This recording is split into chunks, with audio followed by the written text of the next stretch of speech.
feel like I could move the camera a little bit to the side, but I'll just stand further All right, away. Hey, look. It looks better. Looks like it's going. Okay. As soon as we get confirmation that everyone can hear and see us, we'll be ready to roll. Way to keep us baited. You're fishy, fishy. Hey, we were getting the house sprayed for bugs and had to wait for the guy to leave.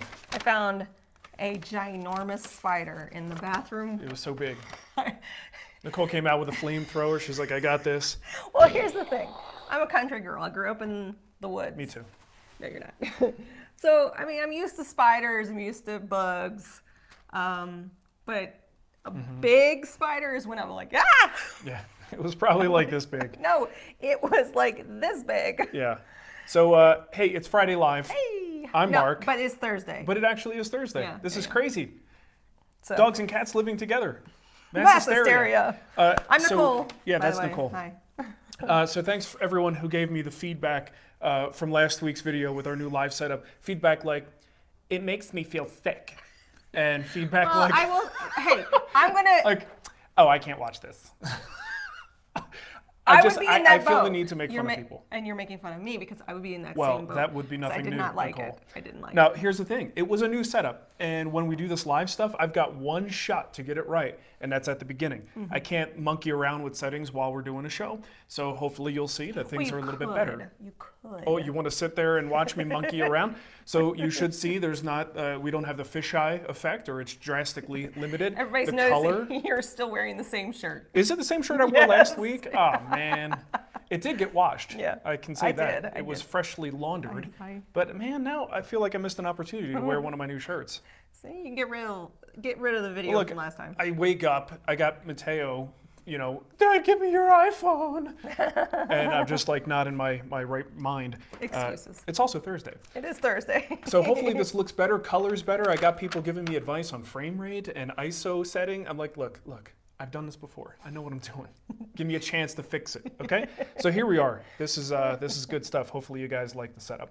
And look, I could still do things like this. Hi, Nicole. I love it. Okay, so we've got questions pre-selected from the Wood Whisperer Patreon campaign. So that's patreon.com/woodwhisper. Nicole's gonna grab some questions from the chat room. I have a on couple of YouTube. things that I want to just say thank you. They're both for me. Nothing for you. You're You really, get nothing. You'll get nothing, sir. You are the most important part of the show. Nicole. This is from Jack Perez, Mark and Nicole. Thank you for all you do. Love the show, live show. Nicole, if you get back to Missouri, stop into Hamilton. The tour is 100% quilt heaven. So he sent me Man, an that sounds- autographed copy. Sounds amazing. This is, I've been reading it. I'm enjoying it. I already found Quilt heaven sounds like a place I want to be. I did finish my second quilt. It was much larger than my first one. Yeah. It's like a twin size, but it's from all of my dad's shirts. And it didn't turn out perfect, but It's good though. It looks beautiful. I told Nicole, it's like now that she's got her new hobby, this quilting thing, that I can't wait to learn just enough about it so that when she shows me the finished result, I'll go, what's that? She'll be like, shut up, don't look at that. don't look at that. Well, like in this quilt, there's times where I go, why did that happen? Because you're pushing the fabric through and it bunched up, and I'm like, just keep going. It's all good. What else we got? And then we also got a challenge coin. Sweet. This is from Scott Harmon. He's just wanted to say he's been lurking, and he's now a member of the guild. And he just wanted to say thank you for providing a path to educate and inspire wannabe woodworkers. Awesome. He is a retiree from the U.S. Air Force back in 2011 after 24 years of active service. Well, That's a lot of thank you years. for your service, my friend. Oh, he was in the Colorado Army National Guard too prior to that. Wow, you're Cool. He's been around. Yes. So Scott, thank you so much. I will add this to my collection in my case. Which is, by the way, did you update people that it is finally hung on a wall? We told them. We talked about that? Yeah, we did talk about It's it. okay. You weren't present. I was over there coiffing my hair. Is that a word? Quaff. Quaffing? Yeah, I guess so. I really need a haircut. I'm starting to look like Cremona over here. So, Scott, thank you for this. I really, really appreciate it. Yeah. All right. Should we get to some questions? We should probably get to some stuff. Talk about some woodworking. Yeah. As far as shop updates, I can give you that real quick. I am I'm kind of 75% of the way through. All the drawers and trays and hardware is installed on the alcove over here. I got to work on the tops and then the drawer fronts and the doors. Then it'll be done. And that is a free site video. So if you want to see some basic shop cabinet construction with, it's kind of a great mix of, how do I describe it? Frugality, sort of Yankee frugality meets Kardashian level spending. It's the stupidest thing. The contrast of my justifications of, yeah, I'm going to put this on here because I deserve something nice. But then, oh, that extra hole there, don't worry about that. It's just shop furniture. So yeah, it's gonna be that kind of a video. Let's get to some questions. So Keegan Morrison wrote in. He says, I've got 2 slabs in my house acclimating to the climate before I turn them into a live edge coffee table. It might take me a few weeks to fully make the table. I work in an unconditioned garage. Should I take the slabs back inside if it'll be a few days between steps? Thanks. Well, Keegan, I think first of all, we have to answer the question of how quickly can wood change? All right, so when you're talking about that thickness, a few days here and there probably isn't going to make a huge difference. But I think we could take a step back, and I think you need to look at your climate. What are the conditions in your unconditioned shop versus the house? Right now might actually be a pretty good time to do this, where the house, because we're going in the fall, it's a transitional sort of season. You probably don't have the heat on, you probably don't have the air conditioning on right now. So the inside and outside may actually not be as different as you think they are. So the only time I would really think about that, if there are really long breaks between steps of the project and a time where you're in a season where your garage unconditioned conditions are drastically different than what you have in the house. And the other thing is, hey, you're just talking about 2 slabs. So if it's like just a matter of putting them in the laundry room, letting them sit there overnight, that's not a bad precaution to take. But given this time of year, I don't know where you live, but this time of year, I'm thinking it's probably not even worth the effort. I would say just go for it. Okay. Worth the effort. By the way, if you do have questions you want us to read on the show, drop them in the YouTube chat. I have a little notepad that I copy and paste. Yeah. So I will get to it. We actually got a lot of Unless Patreon you ask questions. it at the very end of the show, then I won't get to it.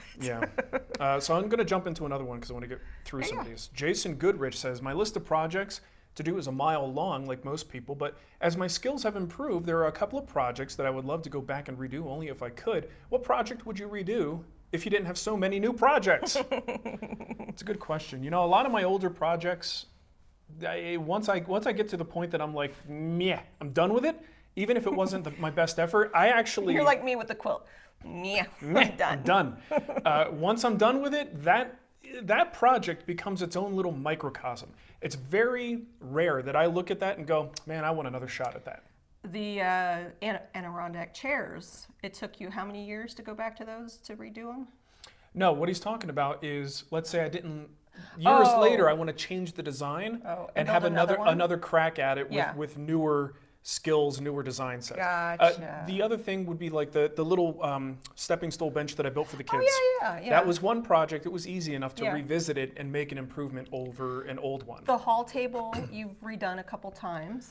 That would be a good one, yeah. There was a hall table that I taught a class at, one of my first explorations into Mark the designer, right? And I would like to take another crack out of that with the current design sense, whatever design sense I've developed over time, whatever little amount I've developed. I would say, but there is one project that I would like to take another crack at because I don't like using it, and that's our outdoor table. Yeah. Part of the reason why I want to take another crack at it is I want to use a different species of wood. I don't like that Western red cedar. It's okay, but it's like, it's soft. It's like, soft. And I would like to come up with a design that allows the water to run off a little bit better so it doesn't have potential to pool on the top. And it's a table that we actually do use quite a bit, so it's important that it be functional and not be, crappy. So I probably would like another crack at that. So we had a super chat at the end of the last show, and I didn't see it. Oh no. So just a shout out. For shame. To, is it Aaron? Is that Aaron? Ian? Ian. Chris. Eoin? Looks like Sure. a pound, so he's in Europe somewhere. I don't know international He currency, says Nicole. he's not sure what the exchange rate is. Me neither. But thank you for that super chat, and thanks for hanging out with us. Yeah, thank you. I also have a super chat from Ben. Hi, Ackenberg. Lips are sealed. I know. For screwing up my planned work calendar to do these on Friday, and for paying for killing bugs. Yeah, Ben is the guy who does our show Yes. notes. And Along with Scott and sometimes sometimes. Scott. So he was very put off. He was hoping he wouldn't have to do a show this week, but sorry, Ben. Sorry, Ben. Okay, so Larry writes in, he says, I utilize stain or dye on nearly all of my projects. I'm continually finding that when I go to varnish the pieces, I get some bleeding of the stain into my varnish. Recently, I used some General Finishes gel stain, waited 72 hours before varnishing, and still got some bleeding of the stain into the varnish. Is this normal, or is there a way to avoid this in the future? Thanks, love the show. So, Larry, the first thing I would ask is it really a problem? Sometimes that bleeding of the stain into the varnish layer is something that you only notice because you see the stain on your applicator, right? So is it actually affecting the final results? A lot of times you get a little bit of that bleed through and it doesn't make any difference at all. Like if you can't see it in the final product, who cares? I wouldn't really worry about it. If it is something that's bothering you, if you do see enough stain lifting that you get, sort of light and dark spots and you could just kind of visually see what's happening there, then the things I've done in the past, first of all, I try to apply a very light coat of something to seal that in. So either a very diluted varnish, very quickly and lightly wiped on, that's something that dries really fast to help seal the color layer. That's one if you want to stay along the lines of the oil-based stuff. But one thing you can also do is hit it with a little bit of de-waxed shellac. Very light dilute coat, very light spray, put that on there, let that seal that color in, and then start applying your varnish on top of that. Is a pretty good solution. And I'm surprised that the gel stain is coming up. Gel stain has some urethane in it. I'm pretty sure it's it's some type of varnish product in there that helps lock that stuff down. So I'm really surprised that you're getting lifting. I wonder if it's being applied heavily or maybe the wood isn't quite gripping it as much as it should. But usually that's pretty secure. It's typically dyes and things that don't have a sealer in there as well that will typically be problems like that. But either way, there's some food for thought. The chat room is very focused on our outfits. I think we were both wearing something similar. You were definitely wearing the exact same thing. Look, I don't think I was wearing this. I'm like, you ever see the movie where, I don't know, the OCD guy opens his closet and it's just 20 of the same suit? That would be me if I didn't have a wife buying me shirts, right? I want all the same socks. I don't want to have to match socks. I'd like to have all the same underwear. If I could wear the same t-shirt every day, I would. Did they say Zuckerberg is the same way? He has all the same hoodies. But like Zuckerberg, like what's his name? Steve Jobs, all black turtlenecks and jeans, right? Okay, so I've got two more here. Do you want to I'll do grab one. Since you were just talking about finishing. Right? You were just talking yeah. Is that what you were talking about? I was indeed, Nicole. Jason Rod Docker. I just totally... I'm going to say Rodiker. Rod Docker. Rod Docker. Sorry, Jason. It could be. That's how it's spelled. I'm going to say Rodiker, though. Okay. Let me know, Jason. Okay. Water-based poly isn't working on cedar heartwood. What do I do to get that durable shine finish? I don't know. Yeah. Maybe switch to a different finish. If you're not liking the way the water-based is laying down on there, maybe switch to something that's oil-based. You should still be able to layer enough finish that eventually you get that gloss shine and a little bit more depth. But look at oil-based finishes, maybe switch to a lacquer if you're spraying. That's probably a good option. Lacquer kind of doesn't care. You throw that down on just about anything and you'll be able to build up a finish. There you go.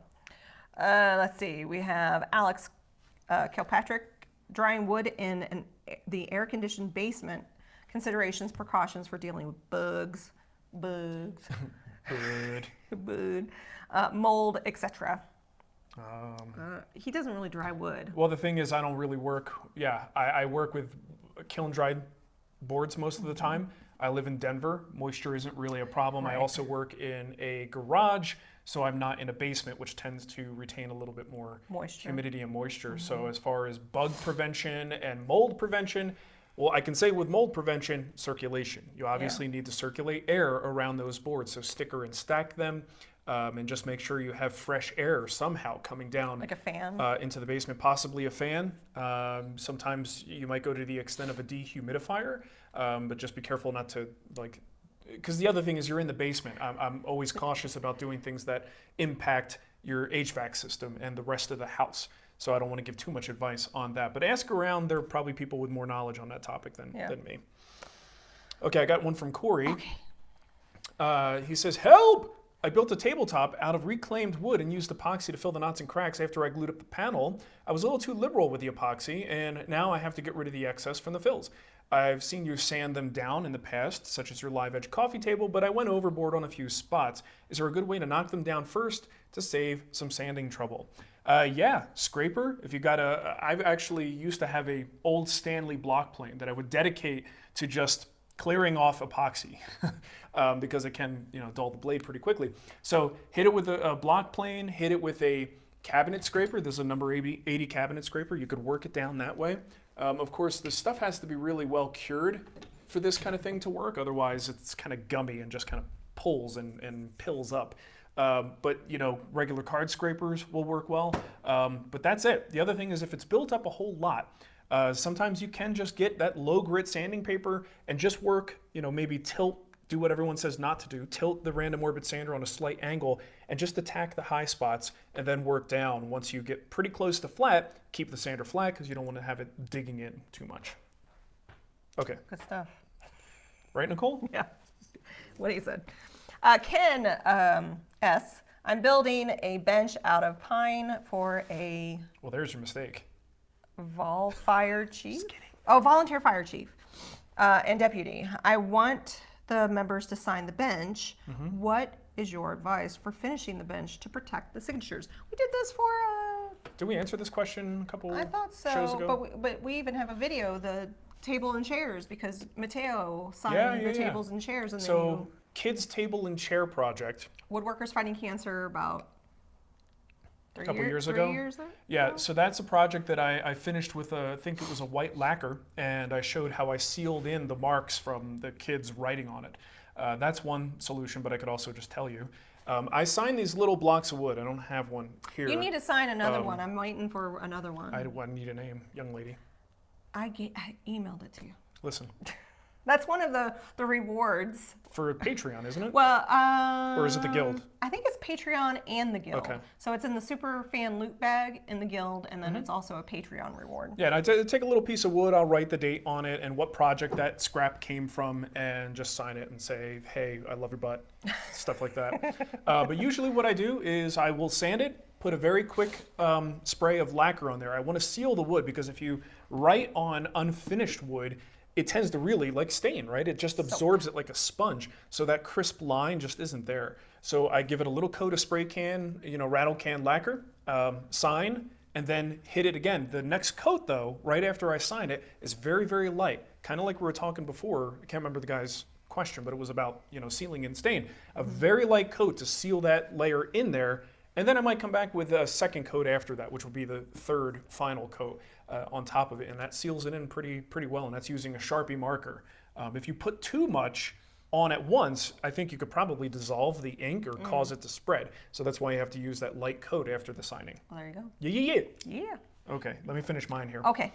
Steve Haynes, also a bench build question. I'm building a joinery bench a la Shannon Rogers. At the left and right edges, I want to cover the end grain with a piece of that's dovetailed into the first and the last boards. For the connection with the end grain, I was thinking a spline or some dominoes. Do wood movement issues make that a bad idea? Wood movement in workbenches is one of those things that sort of defies the laws. I've seen so many workbenches wrapped with solid wood that somehow are okay, right? They disobey the wood movement rules. Well, part of this is the fact that most people turn the wood on the side. Right, so you take a flat sawn board, turn it on its side so you get a nice thick workbench out of it. What you're actually doing is creating a quarter sawn glue up when it's all said and done. So that movement is actually minimized across the workbench front to back dimension. So that makes it possible for us to break some of those rules. What I would do though, in the case of that, I would probably dovetail it. You could do the dovetail front and back if you're definitely set on doing it. I would make the dominoes, see, domino has a setting where you can have a tight side and a loose side, right? So I'd make one side all tight, the other side probably all loose, just so it has a little bit of wiggle room. Glue the front dovetail in, and then leave the back dovetail dry. Okay, dovetails aren't going anywhere, it'll be fine. Leave it dry, and this way if the bench does expand and contract, it can do so without that end board affecting it. So you'll still get the look of the two dovetails, you'll still be able to use all of your dominoes and all that stuff, but it at least will sort of cancel out, or allow, I should say, wood movement to occur. Did you just zoom in on me? I did. I'm sitting here and you're talking, and I'm like, blah, blah, blah, over here, fixing my hair. You are not the producer, woman. I am the show producer. I see her little finger going, boop, boop, boop. I'm like, oh boy, this is trouble. No, it's, I mean, I'm laying off of the features. Because you're talking, and I'm over here drinking coffee, looking at your shirt. If you want to do that, it's fine. Just don't make it so close. Okay. That's what I do to you, and it's funny. When you do it to me, it's just gross.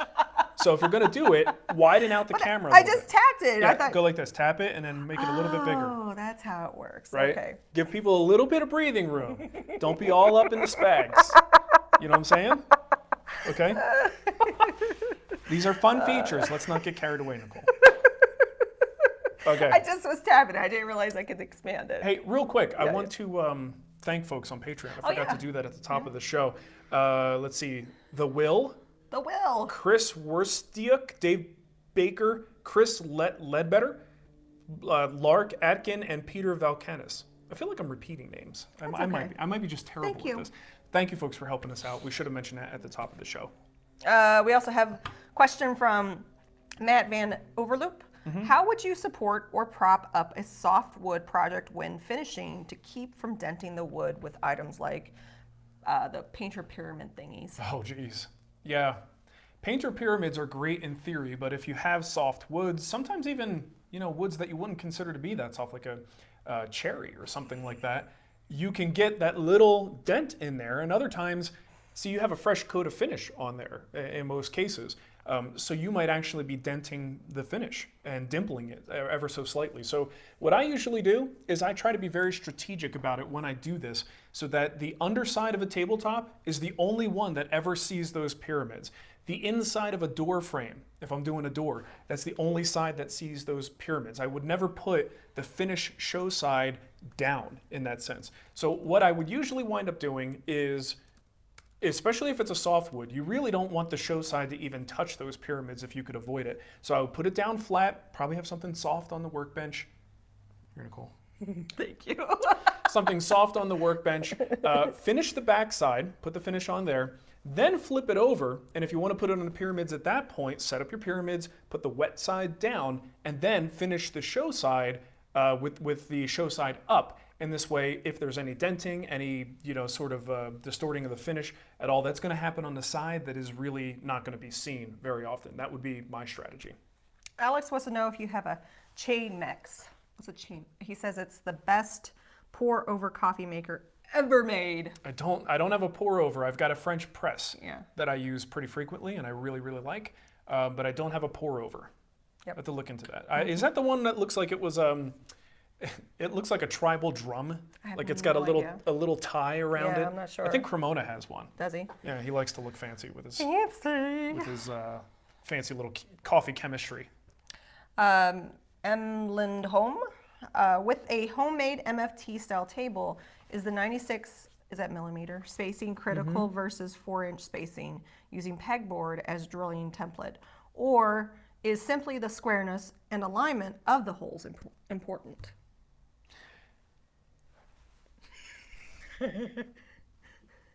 Okay. I think you should probably aim for roughly the spacing that they have there. That spacing, if you look at that, it's pretty similar to the spacing of bench dogs on a traditional workbench like mine. I think mine are, I don't have a ruler here, but they look like they're about 4 inches apart. That spacing is just a number that most people will find effective, so that you don't have to go too far before you hit the next hole. and it gives you more clamping options. Any closer, then you start to just have too many and you make your top into Swiss cheese. It's already bad enough on an MFT style table. Any further away, then you might wind up having situations where the clamp or the implement, whatever you're using there, just isn't in the ideal position. So I think the spacing is important, but not as important that they be square and aligned with one another personally. So make them whatever you want them to be, but follow the what most people are using. There's a reason they're using that number. But I think the squareness and the alignment truly is the most important thing, that you can count on them all being well aligned. Super chat from Rich Bolduck. I want to build an outfeed table for my table saw. Because of the fence on it, the table would have to sit about 7 inches away from the edge. Will this be an issue, or will I need a new fence? What would you recommend? 7 inches away from the edge is a long, that's a big gap, right? So if you're doing anything that has any slight curvature downward. You only have about 2 inches. Yeah, 2 at the most, maybe 1.5 inches. Yeah. And I could lessen that with this particular design if I kind of made a big notch, a big rabbit, and then pushed it in further. A couple inches, I'm okay with that. And there are times, like when I'm pushing a piece that has a little bit of curvature to it, where I might even snag that. So I keep my outfeed table just a little bit lower to make sure that doesn't happen. But 7 inches, that's too much. You've got to find a way to fill that gap a little bit. That's just my opinion. So if it means getting a new fence system, I say go for it. You're adding an outfeed table, presumably for safety, right, and convenience. And having something get caught mid-cut is really unsafe. That's a really bad situation. So I would absolutely come up with a design that works around the fence, or if it's not possible, he said his saw is a Geo 690. Don't know what that is. It's a shop fox fence with a huge back bracket on it. Okay. Well, and again, keep in mind, depending on I don't know what it looks like, but if it's an L bracket situation, you can construct this thing so that you have an overhang that takes up that gap, or some kind of a filler that takes up that 7-inch gap. Well, there you go.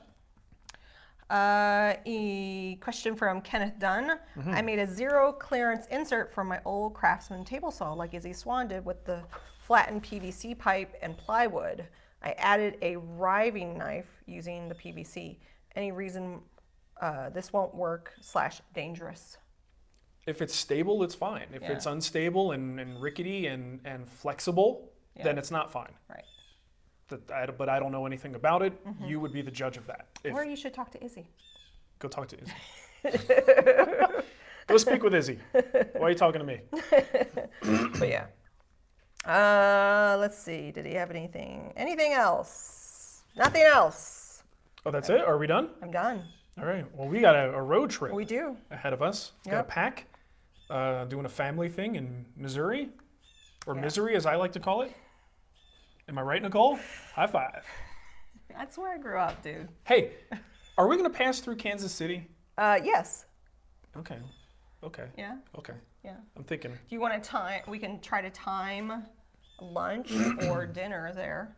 I'd like to throw a Z-Man down the gullet, if I could. Yeah, we have to find out what time they're open. Oh, yeah, and also what time is we'll have to avoid, like, the lunch rush and stuff like that, because that line was horrendous. Yeah. Okay. Not to mention our kids won't eat it.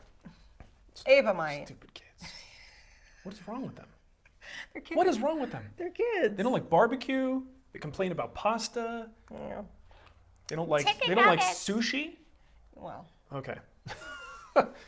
Anyways, all right. Well, thank you for watching, everybody. Yes, it's Thursday. People are still coming in and going, what? What's this? Yeah. But yeah, we'll be back next week, normal time. Right? I don't see any reason why we won't have a show. We didn't want to skip a show, so we thought we'd do it early. That is correct. Oh, we got to pick a winner chicken dinner. Oh, yeah. Do you have one in mind? I could just pick one from my list. You pick one from your list. How about Keegan Morrison? Keegan Morrison, you get a free guild project simply because you are beautiful. Aww. Yes. And I like his name. Our son has a friend named Keegan. He does indeed. Yep. He likes to play Pokemon. He does indeed. Okay. Well, thank you for watching, everybody, and I guess we'll catch you next time. And Weekend Wood Warrior, thank you for sending me something. It never fails. I pick something up at our P.O. box that day. Yes. And that day later on, I will get a notification I got another package. Oh, that's annoying. That's the life with a PO box, Nicole. That's what happens. All right. All right. Well, thanks everybody. Peace Bye. out. Hopefully this was a lot easier on the eyes than last time. Just looking at it. Better? Feel better about it. You feel better? I feel better You like about this? You feel good about this? I feel good about it. All right.